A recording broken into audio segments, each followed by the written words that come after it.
Olá a todos, meu nome é Luiz Henrique Taro Shimada, sou aluno do curso de Engenharia Civil da Unicesumar. O trabalho que apresento hoje é um estudo de caso sobre as manifestações patológicas em uma edificação comercial de 2 pavimentos em Caçador, Santa Catarina.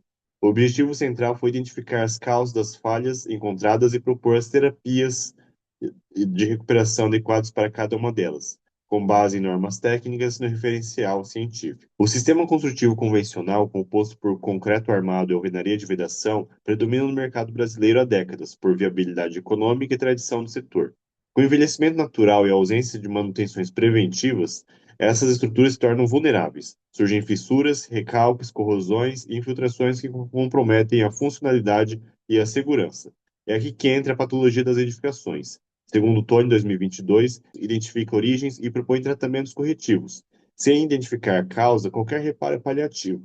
Helene, em 1997, já mostrava que falhas de projeto concentram maior índice de ocorrência, seguido pelos erros executivos, dado que orientou diretamente este trabalho. O objetivo foi identificar, diagnosticar, propor terapias para as manifestações de um edifício comercial de 2 pavimentos em Caçador, com mais de 15 anos de uso. A justificativa está no mercado. A maioria das intervenções é corretivas, e sem diagnóstico causal, o que gera reincidência e custos crescentes. O referencial teórico se dividiu em 2 partes. Na primeira, as bases do método. Bolina, 2019, organiza a análise patológica em 4 etapas: inspeção, diagnóstico, prognóstico e terapia. Sequência adotada integralmente nesse trabalho, para garantir que a terapia seja sempre consequência do diagnóstico. Scheidegger, 2019, reforça que a ausência de manutenção reduz drasticamente a vida útil, e a NBR 15.575 estrutura as diretrizes em preditiva, preventiva e corretiva. Na segunda parte, os agentes e manifestações estudados. A umidade é a principal agente degradante. Versosa, 1991, e Belo, 2019, caracterizam suas origens em atmosférica, da própria construção e por capilaridade. Gentil, 2011, fundamenta a corrosão como reação eletroquímica proporcional ao tempo de exposição. Thomas, 2020, forneceu o quadro classificatório das fissuras por origem, principal instrumento de confronto entre o campo e a teoria. E Tony, 2019, descreve o adensamento de aterros mal compactados sob carga. A metodologia adotada é um estudo de caso classificado como pesquisa descritiva e explicativa, estruturado nas 4 etapas propostas por Bolina. Na primeira etapa, realizei a pesquisa bibliográfica em normas técnicas, livros e artigos científicos, para construir um embasamento teórico.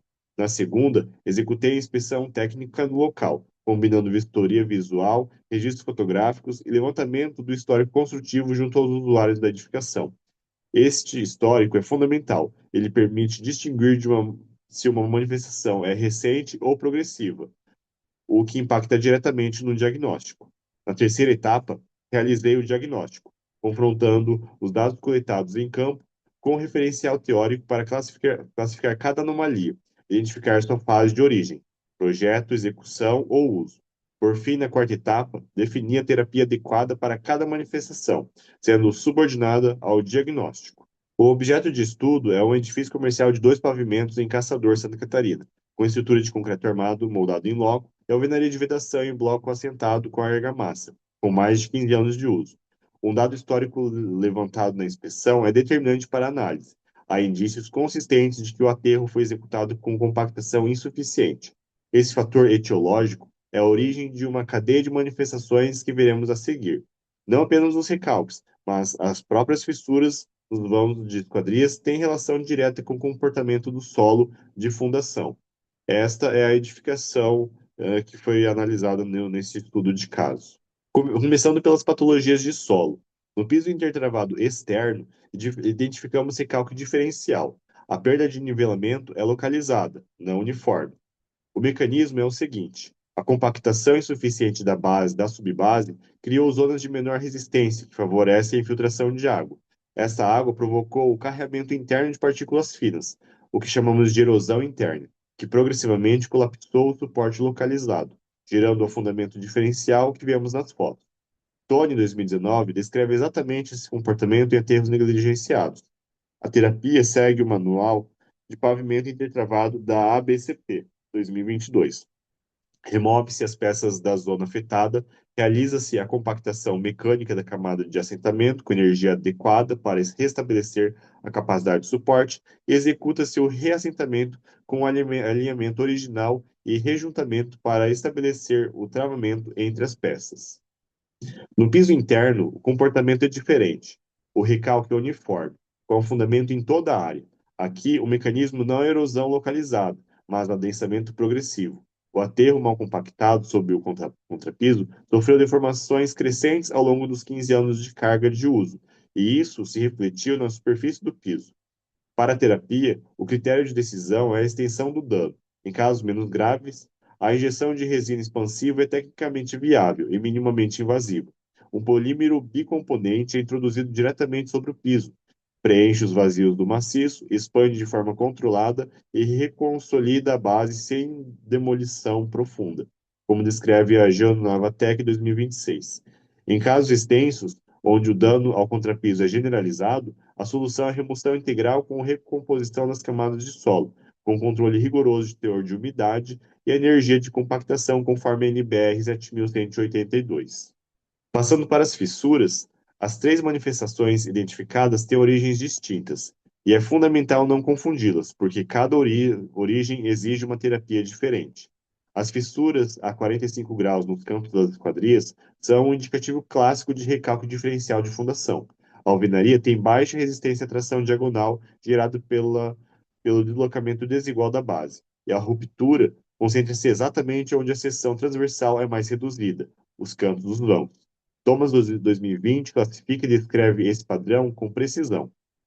Um ponto crítico que precisa ser destacado: antes de qualquer selagem, é obrigatório confirmar se o recalque está estabilizado. Se o deslocamento ainda estiver ativo, qualquer vedação vai reabrir em pouco tempo. Nesse caso, a terapia começa pela estabilização da fundação, via submuramento ou cravação de estacas de reação, transferindo as cargas para as camadas de solo com capacidade de suporte adequado. Só após confirmar a estabilização, realiza-se a abertura, limpeza e selagem das fissuras, com selante elastomérico à base de poliuretano, com reforço em tela poliéster para distribuir as tensões residuais. As outras duas fissuras têm origem em omissões de projeto, especificamente a ausência de junta de dessolidarização. A fissura horizontal na platibanda, na junção com a laje de cobertura, decorre de movimentação higrotérmica diferencial. A platibanda é um elemento com alta exposição à insolação e a variações térmicas. Sem uma junta de dessolidarização nessa interface, ela não tem liberdade para deformar, e a restrição ao deslocamento gera tensões internas de cisalhamento que rompem a alvenaria, o elemento de menor resistência da junção. Thomas 2020 descreve esse mecanismo com precisão. A fissura compromete a estanqueidade da fachada e descumpre os requisitos da NBR 15.575. A correção exige a abertura mecânica de uma junta horizontal com disco de corte e selagem com selante elastomérico de baixo módulo de elasticidade, à base de poliuretano, capaz de absorver as deformações cíclicas. A fissura na ligação viga-alvenaria tem origem na incompatibilidade de deformações entre o concreto e a alvenaria. Os dois materiais têm módulos de elasticidade e coeficientes de dilatação térmicas distintos, e o concreto ainda sofre retração e fluência ao longo do tempo.